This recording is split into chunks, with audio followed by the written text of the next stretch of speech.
If I had to, I could remember him. He was taller than me, for sure. He had brown hair, too. Maybe brown eyes. I didn't see them. I just feel like they would have been brown. Do you want to hear more? I'll tell you all I know. I'll cooperate. I'm very happy to assist you in any way I can. I remember him fondly. I won't lie to you. Strange man. Very strange. But that doesn't change anything.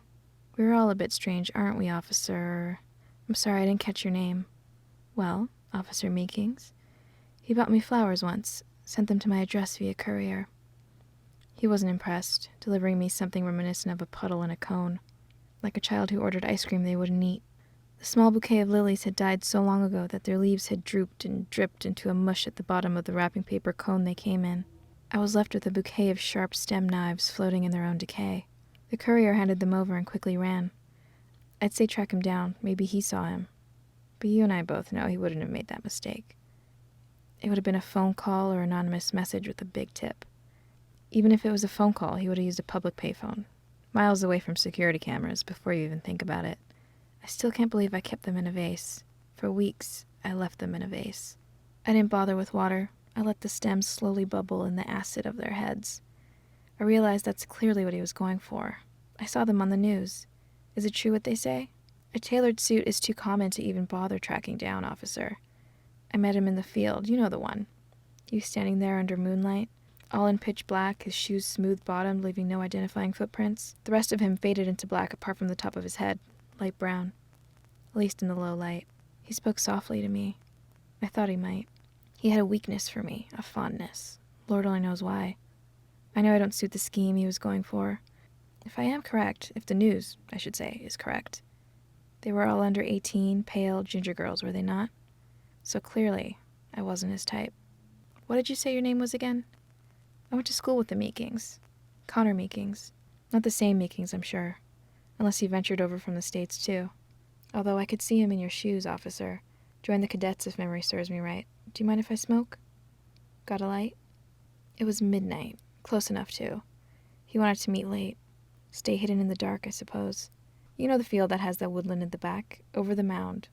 We were just outside the wood. Not quite at the mound, but not under the trees. It would have been perfect, really. No one behind me, all on my own.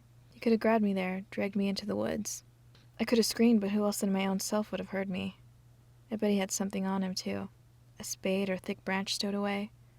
I would have lay helpless on the ground, terrified and vulnerable. He could have grabbed the club of wood and caved the side of my skull in. Perhaps he might have defiled my body first.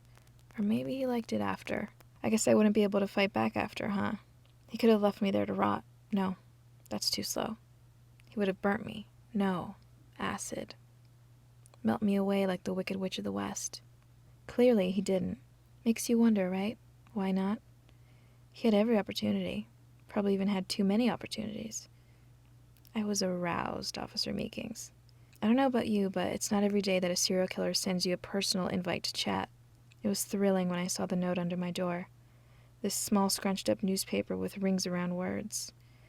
It was like something out of a crime show. Blue marker pen circled words on the paper with a simple message. Field, midnight, meet, there, tonight. He had me at meet. I just thought that was damn clever. I guess you work with what you've got at the time. I even got all dolled up, ready to go. It was like being invited to prom by Billy Kripstein again. My parents had my prom photo on the wall in our living room. I looked great. Can't say the same for him. Knowing I was wearing gray, why would he wear a blue tie? We didn't match at all. My dress was to die for, though. It was a long mermaid tail dress that was gray with embedded sparkles going all down it. I had my mom buy me some shoes, too. I didn't want to wear heels. I've always been bigger than most men, so I found these super comfy slipper-style shoes. They were perfect for dancing as they were totally flat on the bottom. No grips or prints, which meant I could glide around the dance floor sparkling under the lights. I was gorgeous. Billy wore a black suit, blue tie.